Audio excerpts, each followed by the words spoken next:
इसके जाने के बाद भी हकीम जी ने किसी तजस्सुस का इजहार ना किया।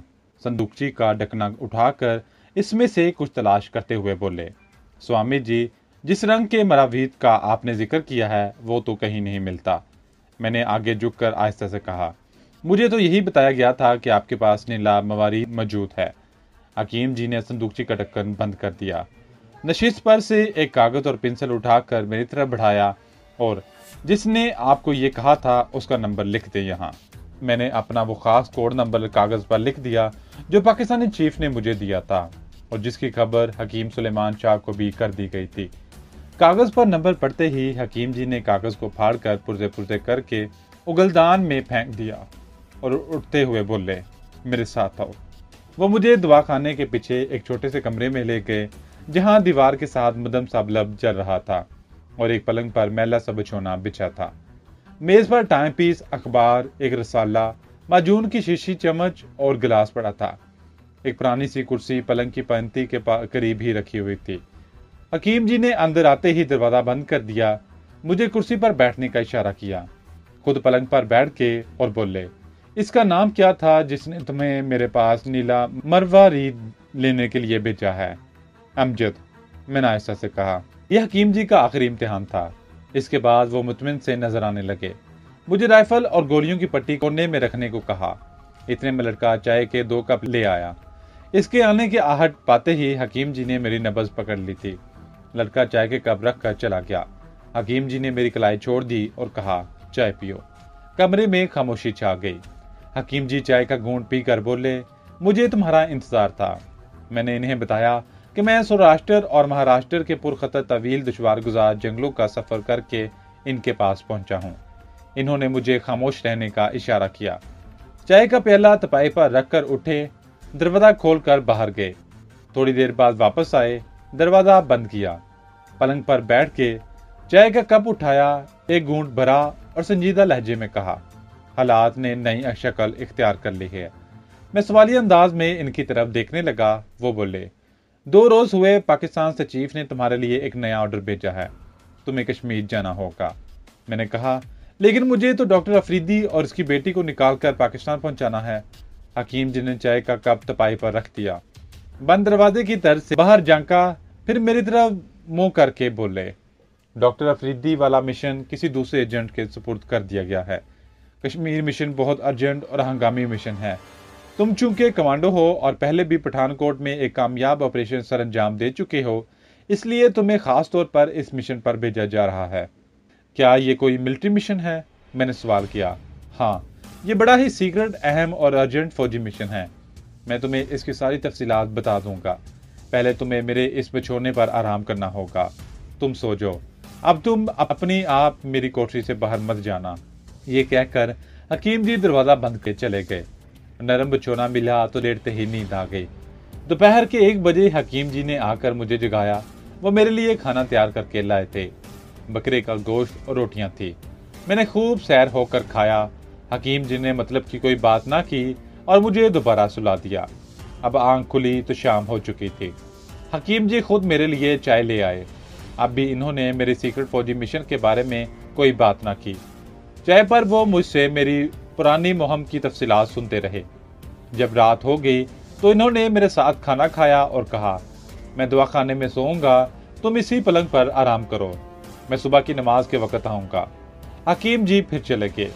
बत्ती इन्होंने जाते ही गुल कर दी थी। मैं कुछ देर अपने नए फौजी मिशन के बारे में क्या सराहियां करता रहा। जरूर कोई बहुत अहम मिशन होगा। कश्मीर में दुश्मन के किसी ब्रिगेड, हेडक्वार्टर या किसी अहम फौजी मोर्चे को उड़ाना होगा। फिर मुझे नींद आ गई। जब मुझे हिलाकर जगाया गया तो बाहर की मस्जिद से अजान हो रही थी। हकीम जी तस्बीह लिए मेरे पास खड़े थे। उठो बेटा, फजर की नमाज पढ़ दो, अजान हो रही है। मैंने वजू किया और थोड़ी देर बाद इनके साथ ही दवाखाने में सुबह की नमाज अदा की। इसके बाद हकीम जी मुझे अपने कमरे में ले आए। दरवाजे को अंदर से बंद कर दिया। मुझे इसने पलंग पर उठा दिया और खुद एक थैला लेकर कुर्सी पर बैठ के। दीवार की बत्ती गुल कर दी गई थी। इसकी जगह मोमबत्ती रोशन थी। हकीम जी ने मोमबत्ती की रोशनी में थैले में से जम्मू कश्मीर का एक कॉपी साइज का नक्शा निकालकर मेरे सामने रख दिया। ये नक्शा हाथों से बनाया गया था और 3 जगहों पर सुर्ख निशान लगे थे। हकीम जी ने एक सुर्ख निशान पर उंगली रखी और कहा, तुम्हें इस जगह पहुंचना है। आगे जिन 2 जगहों पर सुर्ख निशान बने हैं वो तुम्हारा टारगेट है, लेकिन इन जगहों तक वो कमांडो जवान तुम्हारी रहनुमाई करेंगे जो तुम्हें पहले वाले सुर्ख निशान की जगह पर मिलेंगे। पहले वाले सुर्ख निशान की जगह का नाम जम्मू शहर था, जो कश्मीर जाते हुए भारत की एक जबरदस्त छावनी थी।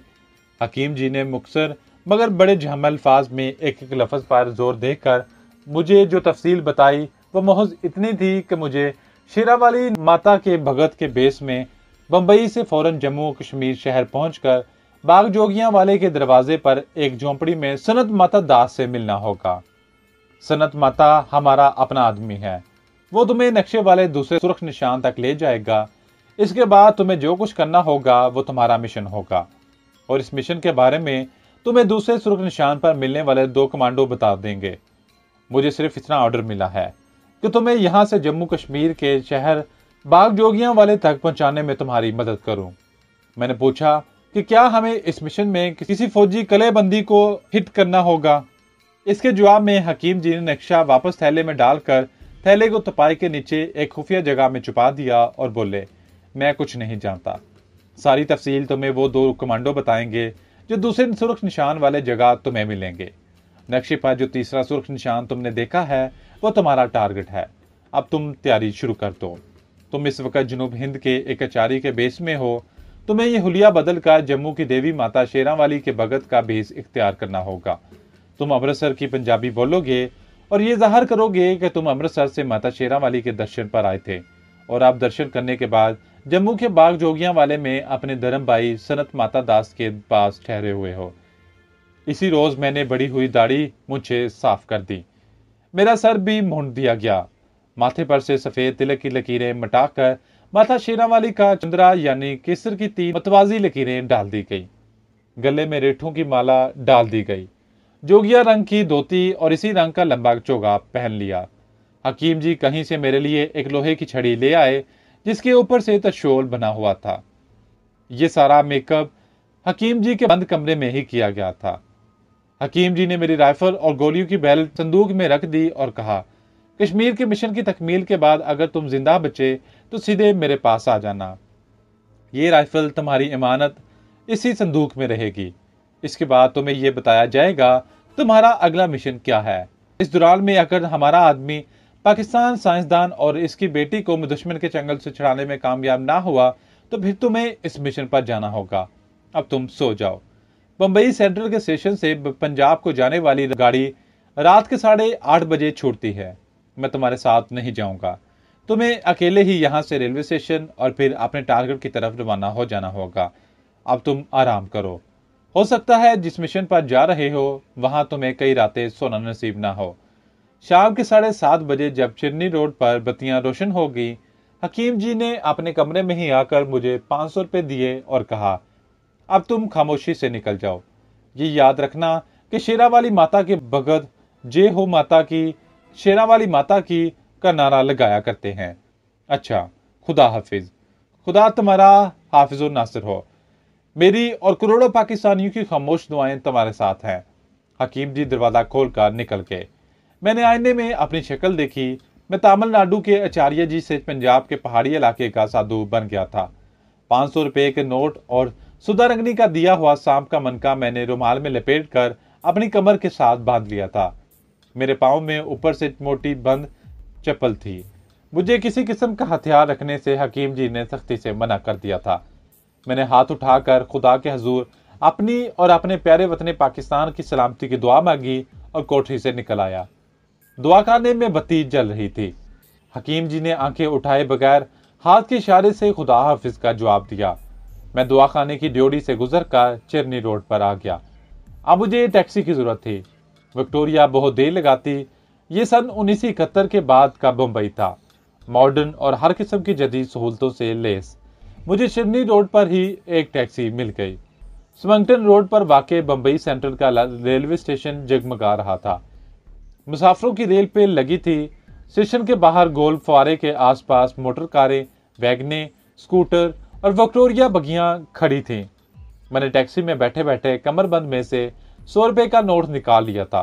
टैक्सी वाले के पास रीजगारी नहीं थी। बम्बई से अमृतसर का टिकट लेकर मैंने टैक्सी वाले को किराया अदा किया और खुद प्लेटफॉर्म पर आ गया। ट्रेन पंजाब मेल त्याग खड़ी थी। 3rd क्लास के एक डब्बे में मुझे भी जगह मिल गई। भारत के लोग वैसे भी बहुत ज़ईफ़ुल इत्काद हैं और साधु संतों को करने वाले समझकर इनकी बड़ी सेवा खिदमत करते हैं। डब्बे में रश था, मगर मुसाफिरों ने इधर उधर हटकर मेरे लिए जगह बना दी। ये बड़ा लंबा सफ़र था। 1 घंटे बाद कल्याण का स्टेशन आया तो मुझे पूरियाँ, कचौरियाँ, लड्डू, बर्फी पेश की गई। अमृतसर तक मुसाफिर उतरते चढ़ते रहे, लेकिन मेरी खिदमत जारी रही। मुझे पल्ले से एक पाई भी खर्च ना करनी पड़ी। अमृतसर पंजाब मेल का टर्मिनस था। यहाँ पंजाब मेल का सफ़र ख़त्म हो गया। मुझे यहाँ से बरास्ता पठानकोट जम्मू के लिए गाड़ी पकड़नी थी। मैंने रेलवे वेटिंग रूम में ही गुस्ल किया, एक बार फिर शेव बनाई, सर मुंडवाया और रात वेटिंग रूम के अंदर ही गुजारी। पंजाब में मौसम सरमा शुरू हो गया था। मेरे पास गर्म कंबल नहीं था। सोचा जम्मू पहुंचकर खरीद लूंगा। जम्मू तवी एक्सप्रेस अगले रोज सुबह 7:15 बजे अमृतसर से रवाना होती थी। वेटिंग रूम में ठंड थी। रात भी मुझे सर्दी लगती रही। सुबह सुबह नहा धोकर प्लेटफॉर्म पर आया और एक बेंच पर साधुओं की तरह आलती पालती मारकर बैठ गया और माला का जाप करने लगा। थोड़ी थोड़ी देर बाद मैं जय माता शेरा वाली का नारा लगा देता। कुछ लोग मेरे सामने प्लेटफॉर्म पर आकर बैठ के। इस वक्त सुबह के 6 बजे थे। मेरी खिदमत सेवा शुरू हो गई। कोई चाय ला रहा है, कोई हलवा पूरी ला रहा है। 6:30 बजे जम्मू तवी एक्सप्रेस प्लेटफॉर्म पर आकर लग गई। मैं इसमें सवार हो गया। मैं संस्कृत और तमिल के श्लोक कुछ ऐसे अंदाज में पढ़ रहा था कि लोग मेरे गर्विदा हो गए थे। गाड़ी ठीक 7:15 बजे जम्मू की तरफ रवाना हो गई। अमृतसर का मोहल्ला श्रीपुरा गुजर गया, जो तकसीम से पहले मुसलमानों का किला था, लेकिन अब यहाँ हिंदू सिख आबाद थे। लेकिन इसका नाम अभी तक श्रीपुरा ही था। मुझे बेसाख्ता स्मगलर क्रोंडिये का ख्याल आ गया। यकीनन वो आज भी हाल बाजार वाले अपने होटल की गद्दी पर बैठा हिसाब किताब कर रहा होगा और इसके साथ ही स्मगलिंग में मसरूफ होंगे। मुझे वो तमाम शब रोज याद आ गया जो कभी मैंने यहाँ बसर किए थे। ट्रेन पठानकोट पहुंची तो डब्बे से बाहर ना निकला। इस शहर की छावनी में मैंने एक पूरे फौजी ब्रिगेड को तबाह कर दिया था। खतरा था कि कहीं मुझे पहचान न लिया जाए। हिफाज़े मुतकद्दम के तौर पर मैं ट्रेन में ही बैठा रहा। यहाँ सर्दी ज्यादा हो गई थी। यहाँ से गाड़ी चली तो एक छोटे स्टेशनों पर रुकने के बाद जम्मू पहुंच गई। रास्ते में मुझे एक जगह रेलवे लाइन के करीब सड़क पर फौजी कानवाई भी गुजरता नजर आया था। जम्मू कश्मीर का दरवाजा था। यहाँ बहुत बड़ी छावनी थी और हिफाजती इंतजामात और चेकिंग बड़ी सख्त थी। भारत के लोगों को भी कश्मीर जाने के लिए यहाँ खुसूसी परमिट दिखाने पड़ते थे। जगह जगह CID के आदमी फिर रहे थे। ये सब कुछ मुझे बता दिया गया था। मैं भी दूसरे मुसाफिरों के साथ प्लेटफॉर्म पर उतर आया। मैंने यहाँ जय माता शेरा वाली का नारा लगाने से परहेज ही किया। मैं खामखा CID वालों की तवज्जो अपनी तरफ मरकूज नहीं करना चाहता था। पहाड़ी मकाम होने की वजह से यहाँ काफी ठंड थी। मुझे सर्दी लगने लगी। मैं जम्मू शहर के पहली बार दाखिल हो रहा था। शहर के पुराने तर्ज के बाजार में काफी रश था। मैं पुराने कपड़ों की एक दुकान में घुस गया। एक कंबल खरीदना चाहता था। दुकानदार ने मुझे माता का भगत देखकर कंबल की कीमत लेने से इनकार कर दिया। मैंने भी इसरार ना किया। इसी दुकान में एक सूखा सा लंबा तड़ंगा आदमी लंबी गर्म सदरी पहने बैठा सिगरेट पीते हुए मेरी तरफ गौर से देख रहा था। मेरा माथा ठनका, मगर मैंने किसी किस्म की घबराहट का इजहार ना किया और जय माता शेरा वाली का नारा लगाते हुए दुकान से बाहर निकल आया। अब मुझे यह मालूम नहीं था कि बाग जोगियां वाला किस तरफ है। धूप निकली हुई थी। दिन रोशन था। मैं एक हाथ में त्रिशूल वाली छड़ी और दूसरे हाथ में मंकों की माला लिए बाजार में से गुजर रहा था। लोगों की भीड़ थी। इनमें साइकिल रिक्शे और तांगे भी घुसे हुए थे। एक आदमी से मैंने जोगियां वाले बाग का रास्ता पूछा और इधर को चल पड़ा। लारियों के अड्डे पर लोगों का हजूम था। मैं सड़क पार करके दूसरी तरफ आया तो किसी ने पीछे से आवाज दी, महाराज। मैंने मुड़कर पीछे देखा। वही सूखा साका सदरी वाला मुश्तबा आदमी मेरी तरफ बढ़ रहा था। क्या बात है बच्चा, मैंने महाराशियों के अंदाज में कहा। वो आदमी जो यकीनन CID का आदमी था मेरे करीब आ गया। बड़ी नरम जबान में बोला, महाराज आप माता जी के दर्शनों को जा रहे हैं। इसकी आवाज में नरमी और लजाजत थी, मगर कम बखत की चमकीली आंखें बड़ी गहरी और तेज नजरों से मुझे देख रही थी। साफ जाहिर था कि इसे मुझ पर शक है कि मैं दुश्मन का जासूस हूं। मैं पूरी तरह अपने हवास में रहा। इन तजुर्बों से मैं कई बार गुजर चुका था, लेकिन चूंकि मेरे माजी की तबाहकारियों का मरकज पठानकोट करीब ही था, इसलिए अंदेशा था कि कहीं इसने मुझे पहचान ना लिया हो। ऐसी सूरत हाल मेरे लिए मुश्किलात पैदा हो सकती थी। फिर भी मैं इसे खातन में ना लाया और तशोड़ का रुख आसमान की तरफ करके बोला, बच्चा, ये तो भगवान की लीला है जिसका प्रकाश माता जी के पोथरा स्थान में है। हम तो भगवान के दर्शन करने आए हैं। ये बात मैंने अमृतसरी पंजाबी लहजे में की थी। महाराज, आप कहाँ से आए हैं? अमृतसर से बच्चा। हम दुर्गियाना मंदिर में राम नाम का जाप करते हैं, श्री कृष्ण के भक्तियों की सेवा करते हैं। क्या तुम्हें कोई अरदास करनी है माता के आगे? हाँ जी, वो बोला, मेरी पत्नी बीमार है, इसलिए प्रार्थना करना माता जी के कदमों में। तेरी पत्नी अच्छी हो जाएगी बच्चा, जा, हमने कह दिया। जय माता शेरावाली की। यह कहकर मैं आगे बढ़ गया। अब मैंने अपना रुख बदल लिया था। मैं अभी बाग जोगियांवाला में अपने पाकिस्तानी साथी की झोंपड़ी में नहीं जाना चाहता था। मैं सड़क पर चलता चला गया। मेरी दाएं जानब जोगियांवाला बाग था। मैं आगे जाकर बाग में दाखिल हो गया। एक दरख्त तले आलती पालती मारकर बैठ गया। मैंने कुछ अखियों से इर्द गिर्द का जायजा लिया। मुझे वो सीआईडी का आदमी कहीं दिखाई ना दिया। दो हिंदू औरतें जिन्होंने सफेद और नीली साड़ियां पहन रखी थी, मेरे सामने आकर हाथ बांधकर अदब से बैठ गईं। मैं इनसे बातें करने लगा, मगर मेरी तेज निगाहें अब भी बाग में सीआईडी के आदमी को तलाश कर रही थी। दोपहर हो गई थी। कुछ और औरतें मेरे पास आ गईं। कोई घर से मेरे लिए खीर ले आई, कोई कचौरियां और दूध ले आई। किसी ने दही का प्याला और सफेद चावल पेश किए। मुझे भूख लग रही थी। मैंने चावल और कचौरियां खा ली। थोड़ी सी खीर भी चखी। औरतें अपनी अपनी परेशानियां और मुसीबतें बयान करने लगी। मैंने इन्हें तसल्ली दी कि माता शेरावाली इनकी कष्ट दूर कर देगी। मुझे जम्मू पहुंचते ही जोगियांवाले बाग में मकीम अपने एजेंट साधु माता दास से राब्ता पैदा करने की हदायत की गई थी। इस कमबख्त सीआईडी वाले ने मेरा रास्ता खोटा कर दिया था। बहरहाल मैं चौकस बैठा था। तीसरे पहर मैंने अपने अकीदतमंदों को वहां से भगा दिया। फिर वहां से उठा और बाग के बड़े गेट की तरफ चल पड़ा। अपने एजेंट की झोंपड़ी मुझे दूर ही से नजर आ गई, जो सफेदे के दरख्तों की छांव में बनी हुई थी। झोंपड़ी के बाहर दो औरतें और दो मर्द बैठे थे। साधु माता दास मुझे दिखाई नहीं दे रहे थे।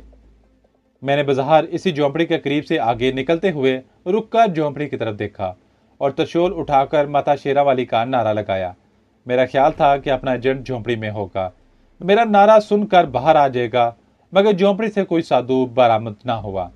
मैं झोंपड़ी के आगे एक तरफ होकर बैठ गया। एक आदमी झोंपड़ी के साथ लगा कुंडी डंडे से भंग कूट रहा था। वो थोड़ी थोड़ी देर बाद सब्ज भंग में पानी का छींटा दे देता था। मैं माला फेरने लगा। थोड़ी देर बाद झोंपड़ी के अंदर एक तमतमाते हुए सुर्खो सफेद चेहरे और स्याह काली लटों वाले साधु बरामद हुआ। इसकी अकीदतमंद मर्द और औरतें अदब से झुक गईं। साधु ने मेरी तरफ निगाह उठाकर देखा और बोला, महाराज, तुम कौन हो? मैंने त्रिशूल ऊपर उठाकर कहा, माता शेरावाली की दर्शनों को कटरा जा रहे हैं, सोचा तुम्हारे भी दर्शन करते चले। महाराज जी अभ्यासी ऋषि मनी हैं। अभी तक इसकी बात की तस्दीक नहीं हुई थी कि अपना एजेंट यही शख्स है या नहीं। दूसरे लोगों की मौजूदगी में मैं इससे खुलकर कोई बात नहीं कर सकता था। यह सुर्खो सफेद मजबूत जिस्म वाला साधु झोंपड़ी के आगे बिछी हुई हिरन की छाल पर बैठ गया। एक औरत जल्दी से उठकर इसके चरणों में बैठ गई और इसके पांव दबाने लगी। इन्होंने साधु की सेवा शुरू कर दी थी।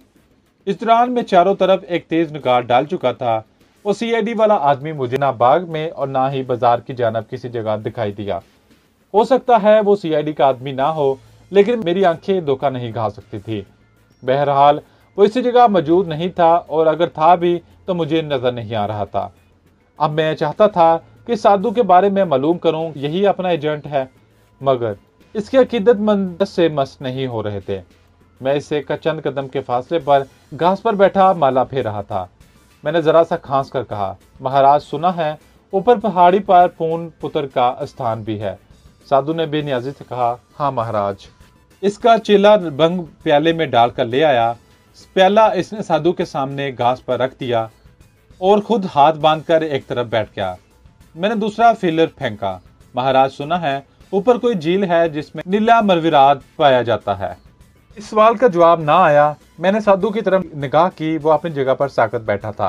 फिर अचानक इसने जय माता का नारा लगाया और अपनी करीब बैठी औरतों और मर्दों की तरफ का इशारा करके बोला, चले जाओ, अब चले जाओ तुम लोग, हमारी समाधि का समय हो गया है।